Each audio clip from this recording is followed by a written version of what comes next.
इस चैप्टर में अब तक हम दो ट्रीटमेंट कर चुके हैं। एक तो हम कर चुके हैं accounting treatment of goodwill when there is change in profit sharing ratio. इसमें तो मैंने आपको हमेशा एक ही बताया था कि इसके अंदर हमेशा सेक्रीफाइस और क्या करना है, गेन करना है। और जो गेन करा होगा उसको डेबिट करते हैं और सेक्रीफाइस वाले को क्या करते हैं, क्रेडिट करते हैं। वो पूरा आपने अच्छी तरह से क्लियर समझ लिया, कर लिया उसको अच्छी तरह से आपने। उसका नेक्स्ट जो ट्रीटमेंट आपका आया था उसमें आया था accounting treatment of reserve and accumulated profit when there is change in profit sharing ratio. तो इसके अंदर मैंने आपको दो केस कराए थे। एक तो रिजर्व और एक्यूमुलेटेड प्रॉफिट को कैपिटल में ट्रांसफ़र करना चाहता है, एक रिजर्व और एक्यूमुलेटेड प्रॉफिट को कैपिटल में ट्रांसफ़र नहीं करना चाहता। तो इसमें जब ट्रांसफ़र करना चाहता है तो उसकी जनरल एंट्री बनती है। और ये मैंने सारे रिजर्व आपको बताए थे, जो भी आपके पास नोट्स भी इसके आपको मैंने प्रोवाइड करवा दिए थे। ये लाइबिलिटी में ऐड में है, एसेट्स में अगर डिस्ट्रीब्यूट करेंगे तो जनरल एंट्री बनती है। कौन सी रेशियो में कहा था? ओल्ड रेशियो में। फॉर एग्जांपल आप याद करो, जैसे जनरल रिजर्व की एंट्री क्या होती है, तो general reserve account debit to old partners capital account, या एसेट्स वाले जो प्रॉफिट एंड लॉस दे रखा हो तो partner capital account debit to profit and loss वगैरह। ठीक है। उसके बाद फिर नेक्स्ट ट्रीटमेंट आपका है कि अगर डिस्ट्रीब्यूट नहीं करना चाहते, इसको भी आपने अच्छी तरह मैंने आपको कराया था कि इसके अंदर फिर आपने सेक्रीफाइस और क्या करना है, गेन जैसे गुडविल का करते हैं ना, बिल्कुल वही ट्रीटमेंट इसके साथ करना है।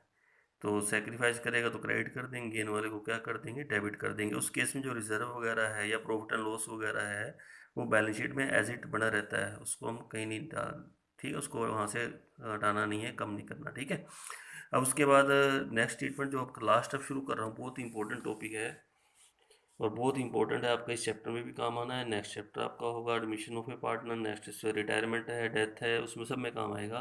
Accounting for revaluation of assets and liability when there is change in profit sharing ratio. Page number आपको 3.36 है, 3.37 है। तो इसके अंदर क्या होता है कि जिस टाइम बीतने के साथ साथ ना कुछ जैसे असेट्स की लायबिलिटी की वैल्यू में थोड़ा बहुत चेंज हो जाता है। जो असेट्स और लायबिलिटी होते हैं उनकी मार्केट वैल्यू या बुक वैल्यू में थोड़ा बहुत डिफरेंस हो जाता है।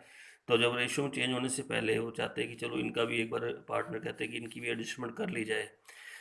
तो इसके अंदर भी हमारे दो केस होते हैं।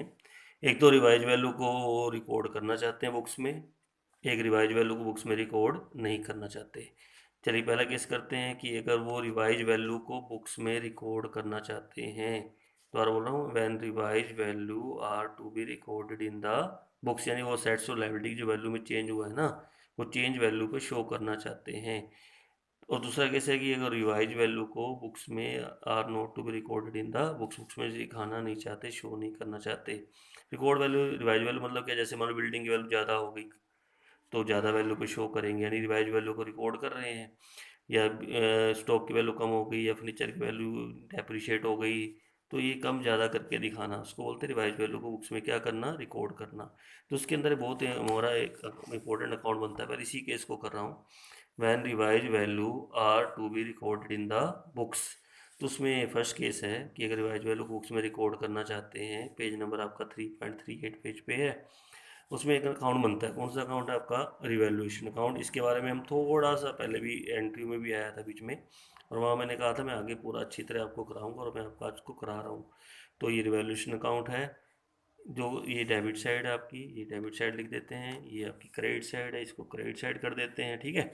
डेबिट साइड में सब लॉस आते हैं, टोटली जितने लॉस होंगे ना सब आप डेबिट में डालना। इसमें आपके क्रेडिट साइड में सब प्रॉफिट आते हैं। प्रॉफिट कब होते हैं, अब एक बार अच्छी तरह याद करना, जब एसेट्स की वैल्यू इंक्रीज कर जाए, एसेट्स की वैल्यू क्या कर जाए, इंक्रीज। जैसे मान लो बिल्डिंग की वैल्यू इंक्रीज हो गई या स्टॉक की वैल्यू इंक्रीज हो गई, जो भी एसेट्स हैं, तो इससे प्रॉफिट होगा, बाय में अपने लिखना है। अगर एसेट्स की वैल्यू कम हो जाए तो लॉस हो जाएगा, to decrease in the value of assets. उस एसेट्स का नाम लिखना है, खाली पूरा वर्ड नहीं लिखेंगे। स्टॉक की वैल्यू कम होगी तो टू स्टॉक। ठीक है। ऐसे ही अगर लाइबिलिटी की वैल्यू कम होती है तो प्रॉफिट होगा। जैसे मान लीजिए हमने क्रेडिटर को पे नहीं करना, अब क्रेडिटर को पे नहीं करेंगे तो आप देखो प्रॉफिट होगा, लॉस होगा, अब आपको उसको देना नहीं है तो प्रॉफिट हो गया ना। तो by decrease in the value of liability इधर आएगा। अगर लोग क्रेडिटर को मान लो कि लिखा हो तो ज़्यादा देना है, तो ये इंक्रीज होगी, लाइबिलिटी बढ़ गई तो लॉस होगा। लॉस कहाँ आएगा, डेबिट साइड में आएगा। प्रॉफिट कहाँ आएगा, क्रेडिट साइड में आएगा। ठीक है। ऐसे ही कोई अनरिकॉर्डेड असेट्स आ गया, अनरिकॉर्डेड क्या आ गया, असेट्स, उसको भी आप क्रेडिट में शो करोगे। ठीक है। और ऐसी ही अनरिकॉर्डेड आपकी क्या होगी, लाइबिलिटी आ गई, उसको आप डेबिट में शो करोगे, क्योंकि लाइबिलिटी बढ़ती है, इससे लाइबिलिटी के अकॉर्डिंग एसेट्स बढ़ते हैं, तो अनरिकॉर्डेड सेट्स प्रॉफिट हो गया। ये लाइबिलिटी आपकी कम हो गई तो आपकी लायबिलिटी ज़्यादा होगी तो लॉस हो गया, तो अनरिकॉर्डेड लायबिलिटी होगी इधर, ठीक है। तो उसके बाद फिर आपने क्या करना है, इसका ना टोटल करना है। अगर ये साइड आपकी ज़्यादा आती है क्रेडिट वाली साइड, तो प्रॉफिट होगा, और प्रॉफिट को ना आपने पार्टनर के अंदर ओल्ड रेशियो में बांटना है। कौन सी रेशियो में? Old ratio. न्यू रेशियो का कोई रोल नहीं रहेगा, ओल्ड रेशियो में।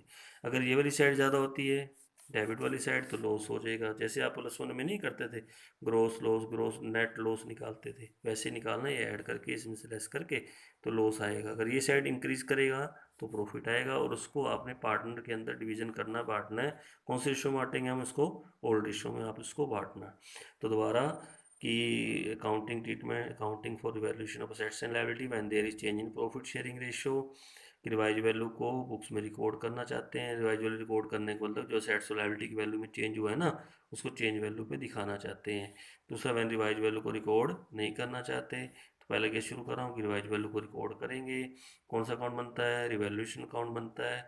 इधर प्रॉफिट आते हैं, इधर लॉस आते हैं। ये क्रेडिट साइड है, ये डेबिट साइड है, बिल्कुल लेजर का फॉर्मेट जैसे होता है ना, बीच में उसका कॉलम ही बनाया मैंने जीएफ का, ठीक है। Particular amount, particular amount. इधर प्रॉफिट होंगे, जैसे increase in the value of assets, profit है। Decrease in the value of assets, loss है। Decrease in the value of liability, profit है। Decrease increase in the value of liability, loss है। Unrecorded assets, profit है। Unrecorded liability, loss है। फिर ये total करेंगे, अगर ये साइड ज़्यादा इंक्रीज करेगी, सिर्फ सेट्स और लायबिलिटी के ऊपर बनता है पूरा। कौन सा अकाउंट? Revaluation account. जब रिवैल्यूएशन अकाउंट बनेगा तो बैलेंस शीट में वैल्यू को अब आपने फिर बदलना है। जैसे बिल्डिंग की वैल्यू ज़्यादा हो गई, इंक्रीज कर गया, तो यहाँ तो प्रॉफिट डालेंगे, कितना इंक्रीज करा, वहाँ पे चेंज करके दिखाएंगे। जैसे प्लस में भी नहीं आप चेंज करते थे, मान लो मशीनरी पर डेप्रिसिएशन लगाना है, पर तो मशीनरी पर डेप्स लगाएंगे, प्रॉफिट है लॉस है, बिल्कुल क्लियर है, लॉस होगा। और वहाँ मशीनरी में हम कम करके दिखाते थे, बिल्कुल भैया बैलेंस शीट ऐसे आगे ना कम ज़्यादा होके बनेगी, ठीक है। तो पहले इस टॉपिक को अगर पूरा थ्योरी में अच्छी तरह पढ़ लेना, तो उसके बाद आगे नेक्स्ट वीडियो करेंगे, ठीक है।